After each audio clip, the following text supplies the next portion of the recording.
Mater keeps scooting forward. I don't know what Mater's doing here. He's just trying to. I'm just gonna send him back a little bit. You know what I'm gonna do? I'm gonna do what Pixar should have done with Cars 2 and Cars 3, and and just remove them.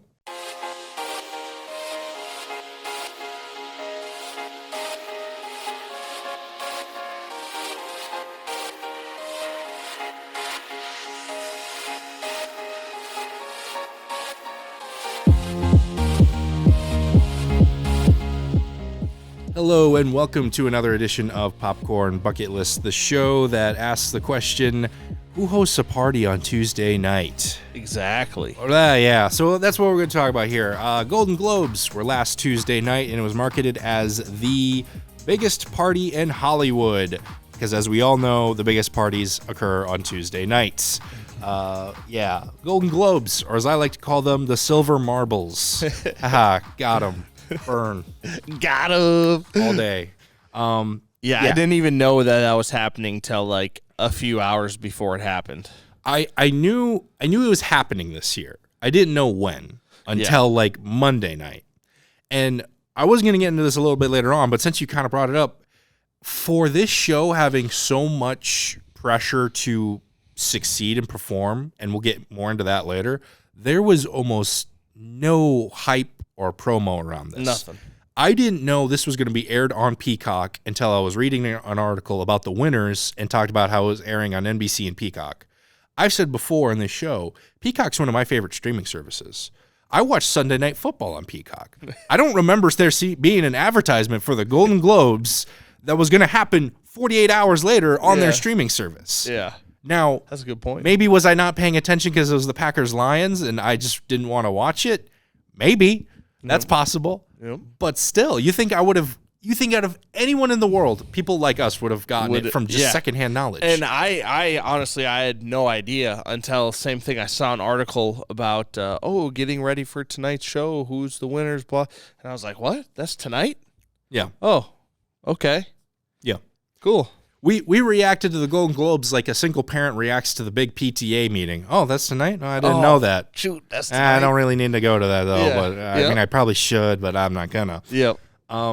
But let's get a little bit into the Golden Globes because, like I said, there was pressure to perform here, so to speak. Mm-hmm. Are the Golden Globes still relevant? That's kind of the question. I would say the actual ceremony itself, absolutely not. Do people care the day after to go back and take 5 minutes to see who won stuff? I think, yeah. But then after that, not at all. They just want to see who got the Golden Globe. Mm-hmm. Yeah. But let's talk a little bit about what we mean by it needed to succeed. The Golden Globes reputation has not been great before. Last few years was really bad. Mm-hmm. I'm not going to say the Oscars don't do this because they do, but the Golden Globes are notorious for bribery, for just kind of, it's not so much how good you are, it's how much you brown nose the committee members and everything. And again, the Oscars do this as well. I'm not saying they don't. They're probably just as bad. But it's worse in the Golden Globes because the committee is such a smaller group of people, so it's way more targeted, and it's so much more common knowledge. I remember seeing a clip, Denzel Washington, when he won the Golden Globe, I can't remember what year it was, he openly joked about it in his acceptance speech. Some of you may know Freddie Fields. He invited me to the first Hollywood Foreign Press luncheon. He said, they're going to watch the movie, we're going to feed them, they're going to come over, you're going to take pictures with everybody, you're going to hold the magazines, take the pictures, and you're going to win the award.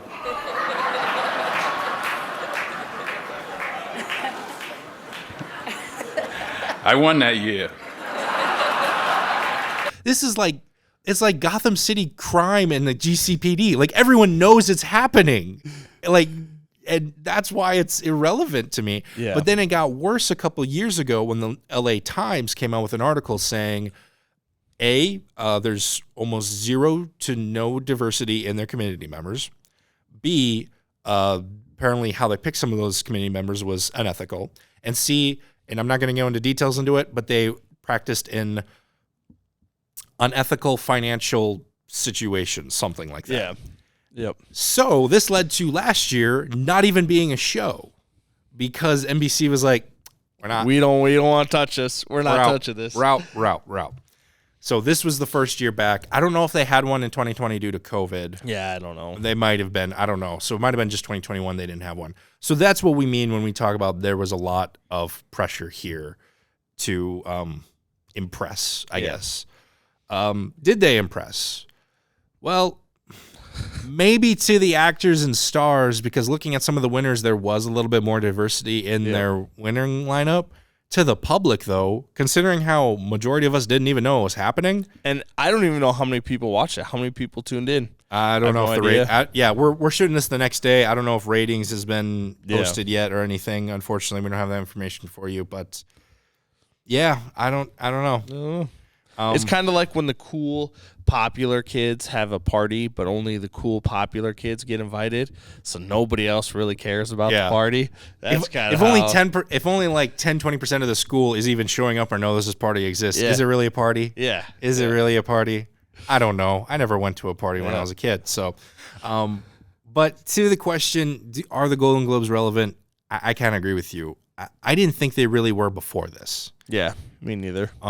You already have the Oscars for movies. You already have the Emmys for TV. This really, and don't get me wrong, again, both of those shows, it's just to stroke their own egos. They get the golden trophy. They got to bribe the people. Yep. It's the same practices. Yep. So that's another reason why it's even less relevant here. If I'm a Hollywood actor and I'm like, okay, well, I want to win an award, who am I going to bribe? Well, I don't want to bribe both. I'm just going to bribe the Oscars guy. I'm not going to brown nose two different groups of people. Yep. You kidding me? I have some integrity, people. I got a little bit of integrity. You got integrity. Yeah, I got integrity. So personally, I don't think they're really relevant. I think they're redundant because we already have award shows for others, and we have other award shows that don't really deal in this bribery too, that we could get into, but we won't for today because of time. But let's talk a little bit about the winners here. We're just going to focus on the movie side of it. Yeah. I don't know if you got a chance to look at the rundown. I saw a couple of them. Yeah. Oh, you mean? Oh, yes. Of the winners of what some of the Golden Globes were. Yep. So yeah, I'm just kind of looking through a few of them here. Spielberg, he's coming back with Fabelmans. He won for Best Director. So this was actually really cool. Short Round and Spielberg had a little bit of a reunion moment during the show. I will admit that was pretty cool. I saw a picture of that. He comes back in Everything Everywhere All at Once, wins Best Supporting Actor, and he's like back in the limelight. And he's like, I didn't really have interest in acting, but after a while, I was like, I feel like I have more to give. He didn't know if people would welcome back into Hollywood. Guess what, buddy? You're welcome back. You're back, baby. You made it. He's great in this movie, by the way. All right, so there you get 1 point, Golden Globes. You reunited those two. I'll give you that point. I'm trying to see what were some of the other surprises for me personally. RRR won Best Original Soundtrack. Best opening song. I Best want to say opening something song? to do with music. Yeah. A lot of people were surprised it wasn't even nominated for the best. There's like two. This is the other reason why the Golden Globes are irrelevant to me. They've got like two separate categories for like best picture. It's like comedy drama or like comedy action and then like drama, and they're like trying to be more relevant. I was trying to find one. There was like one award in television. Okay, so follow me on this one. Best performance by an actress in a supporting role in a limited series, anthology series, or motion picture made for television. That's the category. That's now a lot. For the record, the winner, Jennifer Coolidge from White Lotus. I haven't seen it. From what I've heard, well-deserved. I don't want to knock that. But that is a really specific category. Yes. This is what I mean by Hollywood stroking their ego. They got to come up with these specific categories to give awards to everyone. Everybody. The Golden Globes are the participation trophies that you see in soccer games for youth soccer. I'm calling it right now. Yeah. That's what the Golden Globes are. They're participation trophies at this point. So here's another one that I did think was kind of a surprise, but also kind of not, that I want to talk about. And I think this one will be relevant for the Oscars as well. Best Performance by an Actor in a Motion Picture Drama. Winner, Austin Butler for Elvis. Yep. I'm happy about this because I remember when I first saw this movie, when I walked out of the theater, I remember thinking to myself, Austin Butler's great. I would even put him in consideration for a Best Actor award if this movie came out a couple months later. Very rarely do summer movies get Golden Globe, Oscar contention. Yep. But there is not a lot of competition here. In fact, looking at the other nominees, let's run them down here for you. Let's see who he was up against. Brendan Fraser, The Whale. That one makes sense. I could see either of those two winning come Oscar time. Hugh Jackman, The Sun. Love Hugh Jackman. Have no idea what The Sun is. Yep. Nah, I haven't heard of that one. Nope. Bill Nighy, Living. Jeremy Pope, The Inspection. I haven't even heard of those. Yeah. What even are they? Yeah. Well, first time I read the Living one, I thought it said Bill Nye, the science guy, for a second there. I was like, wow, we're really reaching down deep this year. Talking about no competition. I mean, it's going to come down to those two. That's pretty rough. Unless Hugh Jackman, maybe I got to check out the Sun movie, I guess. I don't know. But, holy cow. Not a lot in the actor category. No. So I'll take back my words. I initially said Austin Butler had no chance because it was a summer movie. His odds just went way up. He had a chance. He's got a chance. This is like a horse race, and there's only 2 horses and 3 other donkeys right now. So his odds are definitely in his favor. So, yeah, we both agree Golden Globe's kind of irrelevant. Yep. But you know what? Let Hollywood do their thing. Yep. If they want to pay for it, it's all fine with me. Let's all go to the lobby to get ourselves a treat. Let's take a quick moment here and talk about the Marshall 6 Theater here in Marshall, Minnesota. January is known for 2 things, cold temperatures and some not-so-great movies. But that doesn't mean you can't check out the Marshall 6 Theater, where they have some older 2022 movies that you can maybe check out again or watch for the first time if you missed them. And all their theaters are kept warm and toasty, so be sure to stop by and warm up, catch a flick, and get some great concessions over at the Marshall 6 Movie Theater. Let's all go to the lobby to get ourselves a treat. But let's move into the weekly preview, talk about what's coming up this week as far as movies coming out in theaters and various streaming options. Friday, January 13th is the day all of these movies will be premiered. First things first. Dropped. Yeah, that's foreshadowing. That is foreshadowing. Very good. Very clever. That's actually a double meaning because you dropped something on a streaming service. Yeah. Yep. Clever. Yep. Very clever. Thank you. First things first, let's talk about House Party. This one's coming to the theaters. 2 house cleaners find out they're basically in control of LeBron James' house while he's on vacation. So they decide to throw the biggest party of the century in the King's house, as they say. This actually looks pretty funny to me. Partially because there's that one scene where they're like talking to a hologram of LeBron James that like gives himself compliments. Yeah. And when you find out LeBron James produced this movie, he's essentially making fun of himself. And I like it when big celebrities have a sense of humor. Yeah. When they can take a joke or make jokes about themselves and they're actually like funny jokes, then it's when he's like, you handled the situation of moving to Cleveland perfectly. It's like, oh, this dude, come on. Yeah.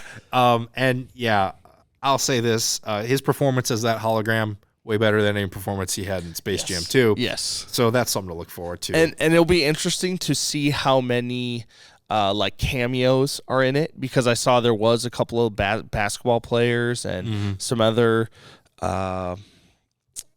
big personality people. Oh yeah. That so I'm sure there'll be a couple of good cameos. There's going to be a big cameo count for sure. Yeah, hosting a house party at LeBron James's house, everybody's going to be there. Maybe Bugs might be there. You never know. How great a crossover would that be? I'm debating that sounds like either the smartest or the dumbest idea I've ever heard. Yeah. I'm like 50-50. Or like the Deadpool thing where Ryan Reynolds is reading the Green Lantern story and then Deadpool pops up behind him. Also coming out that same weekend, A Man Called Otto. This is also coming into theaters. Tom Hanks has reached his grumpy old man era, or as I like to call it, the Robert De Niro phase. He really is channeling the spirit of Harrison Ford in this movie. I'm excited for this movie. I think it looks awesome. Don't get me wrong. It looks good. He looks like but he's doing like a Harrison Ford trying to do a press junket impersonation to me personally here. And I'm happy for him. Yeah. He's had to play the good guy, the happy-go-lucky, wise old man for decades now. Let him be grumpy. See, he was all happy and good and everything, and then he played Geppetto, and that really messed him up a little bit. Now he's a grumpy old man, and that's just the cycle. That's how it goes. Yeah, I would be too if I played Geppetto in that movie. That movie sucks. That's just Tom. That's just Tom Hanks coming off of the set of Pinocchio. He filmed 2 movies at the same time. He filmed that, took all the makeup off, and he was like, "I don't even get into character. Just call action. Just follow me around with the camera." Go. Also coming out that same weekend, Plane. This is a Gerard Butler movie where he stars as a pilot whose plane gets caught up in a storm, and they have to make an emergency landing. Unfortunately, they land in an area controlled by a drug cartel who take all the passengers and crew hostage, except for Butler and a convicted murderer whom they were transporting on the plane as well. This is prime Gerard Butler territory. Gonna be awesome. I am so excited for this. Honestly, so before we get more into the movie, I got to tell you, maybe I've told you this story. My first experience watching this trailer, because Plane is a dumb title. It's a terrible title. And the first time I saw this, I was just scrolling on Twitter, and someone retweeted the trailer, and just the caption was, "You will never in a million years guess the title of this movie." And it doesn't say it anywhere or anything like that, so I click on it, because I'm like watching it. I'm trying to like guess. I'm trying to come up with like a clever title, or it's like Hostage at 3,000 feet. Or like Flight 313 or something. Yeah. Or like, let's come up with, there's other better titles. Con Air, or something like that. Or like, this is your captain speaking. Yeah. He's saying death or something like that, There's plenty of other titles. And like, I'm just watching this, I'm trying to guess the title, and it just ends with Plane. Yep. It only takes place like 10% of it's on the plane. Maybe. They're on the island most of the time. They're like in the plane, and then they're like off the plane, and very little of it takes place on the plane. Yep. And I'm going for Jerry Seinfeld again. What's the deal with this plane? That was pretty good. That was really good. Thank you. Yeah, and like when you watch the trailer, it said like, go look up Plane movie, and everything's Plane movie. Yeah. And at first, I thought the movie was called Plane movie.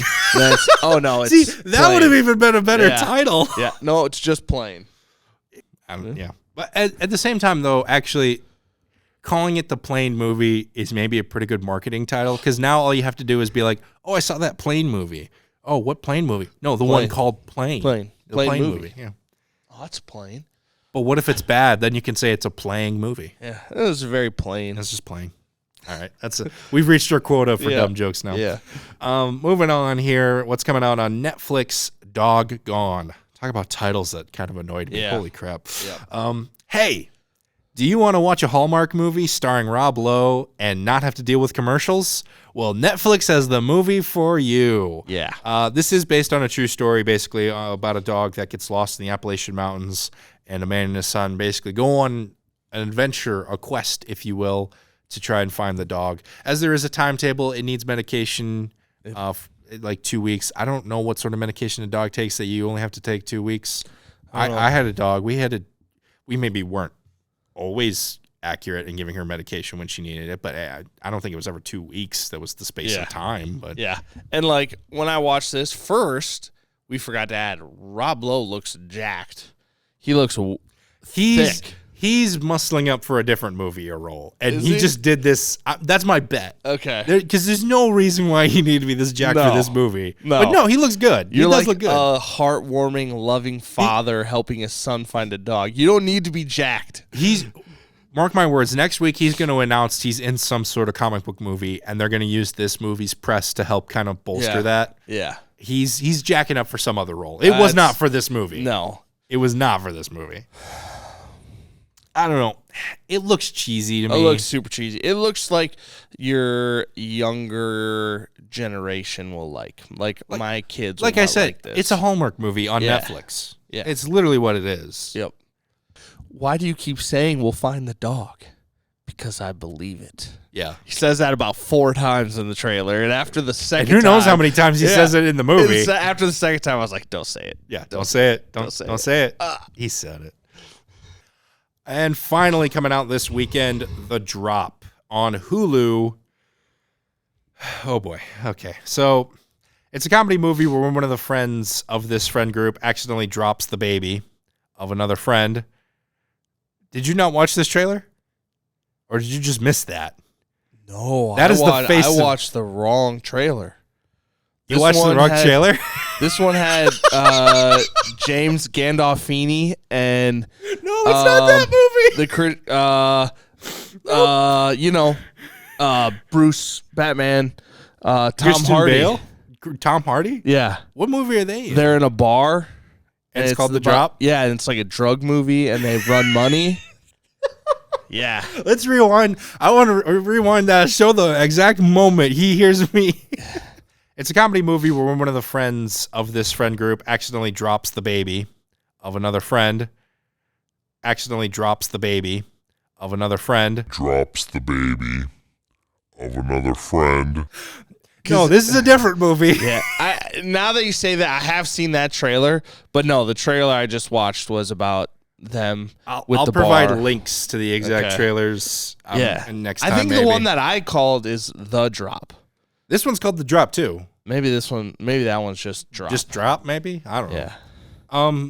So yeah, it's supposed to be a comedy movie where one of the friends accidentally drops the baby. The baby's fine. Yeah. They make sure they mention that in the trailer. But then it turns into, because they're like on this weekend getaway with the friends, they're kind of all trapped in this area. And now they're kind of like in this awkward situation of like, wow, one of our friends dropped a baby. And then that friend's like significant other is like, well, I want to start a family with you. It's kind of hard to think about that now. Like, who drops a baby? Yeah, who drops a baby? Yeah. Comedy ensues. Well, I think it's gonna I think it's gonna be a lot of the awkward comedy, and I like that. You can get away with that if it's done right. I was gonna say short term. Mm-hmm. You can get away with that if it's The Office, where it's only like 20, 30 minutes. True. But Good point. You're gonna be sitting. There's a reason why I don't binge watch The Office. It's hard to watch after 2 episodes, man. Yeah, there's gonna have to be something else that she had a bad relationship with her father, and that's why she dropped the baby. And that still doesn't justify it. I know, but then they'll be going into the Oh, so boy. it'll be interesting. But you said it's a comedy. Yeah, Yeah. it's got comedic people in it. Okay. Yeah. It might have been better as a drama. Who knows? Who knows? Hey, we talk a lot about movies on this channel, but sometimes the ones we talk about aren't the most accessible. That's where the Marshall-Lyon County Library comes in handy. They have a great collection of physical media, as well as a couple of online services with many, many options for movies, TV shows, and documentaries. It's easy. Just get your own library card at the Marshall-Lyon County Library and gain access to their large variety of movies, TV shows, and of course, books. Also, be sure to check back every month as we here at Popcorn Bucket List make specific movie recommendations based on a monthly theme. This month, we take a look back at some of the best movies of 2022. So head on over to the Marshall-Lyon County Library for some of our favorites and check out the channel to get even more movie recommendations. And now, on with the show! Yeah, so that's everything coming out this week. Let's move on to some number 1 recommends. Ryan, I'm going to let you go first. I don't know what you're recommending, so surprise me. All right. Well, I'm going a little history on us. So recently, they just declassified a bunch of JFK assassination papers. I don't know if you heard that. Absolutely nothing was revealed in them, but they declassified a bunch of them. And I saw a little bumper thing for 11/22/63. It's a James Franco miniseries about a guy who has a time traveling like door in his bar, and or a closet in his bar, and he goes back in time and he tries to stop the assassination of JFK. And James Franco plays the person that goes back in time, and each episode, like right away, he goes back and he comes back and he goes back and he comes back. failing each time, and then it gets to the end of the series where, okay, might be the last time, because every time he does something, it changes it, but it never stops the assassination. So it was a very good mini series. Came out, I think, in 2017, 2018. I watched it at my mom's house when I was a kiddo. Remember those days? And yeah, it's worth a shot, especially if you're big into like the JFK stuff. This is just another good mini series. Obviously, it's not real because we can't go back in time. That's what they want you to think. But check it out. Because, yeah, the person I think of when I think of the hero of JFK is definitely the guy who got high in Pineapple Express. This is my movie. We make it my way. Hey, you know what? If Ashton Kutcher can follow up that 70s show with like 12 monkeys, anyone can do anything, as far as I'm concerned. Yeah, good pick there. My number one recommend is a recent movie. First movie I saw in 2023, although technically it's a 2022 movie. Megan. Does this movie break ground in as far as the horror genre? Does it bring anything new? No. Is it even really that scary? It's a little tense at times, but I'm a pretty startled guy. I didn't think it was that scary. But the performances are good. There's some kind of fun humor in it. But I really enjoyed the message that it was doing. It basically, it's told a lesson that we've heard a bunch of times. Our addiction to technology. What effect does it have? What does it do to us long term, short term, all that stuff? But it does it in a new world, in a new way. It does it with kind of like a Chucky kind of situation, you know, so to speak. So yeah, I like the lesson. I like that it's told a little bit differently. Again, I like the performances. We talked about this on the show last week when we previewed this. The little girl who plays Megan, that's an actual little girl who's like doing the robotic movements. It's incredible. She's incredible at that. It's so interesting to watch. The only annoying thing about this movie is that whenever I had to type it into IMDb or Letterboxd or anything, you have to type in M3GAN. Yes. You can't just type in Megan. You have to type the 3, and it's annoying. Like and it was the worst thing ever. Model 3 generation Android. I don't care. The website knows what I'm talking about, and then it'll send me to a different movie. I'm like, no, you know what I'm talking about. Don't lie to me. Yeah. However, I did hear they will be releasing an unrated version of this that will be much more graphic. I want to hear that little girl drop the F-bomb. Yeah. So just a forewarning, if you watch in theaters and want more action, I think from what I've been seeing online is there's going to be an unrated version that's much more... I want to hear her drop the F-bomb. Yeah. That's what that movie was missing. Yeah, it's going to be cool. Well, that's going to do it for us here on this episode of Popcorn Bucket List. Be sure to check out both the Marshall 6 Theater as well as the Marshall Lyon County Library for both movies, new and old, that you want to check out here in the near future. And as usual, if you have any of your own movie recommendations, let us know here in the comments down below. For myself, Ryan Meyerberg, I'd like to thank you so much for watching, and we will see you at the movies.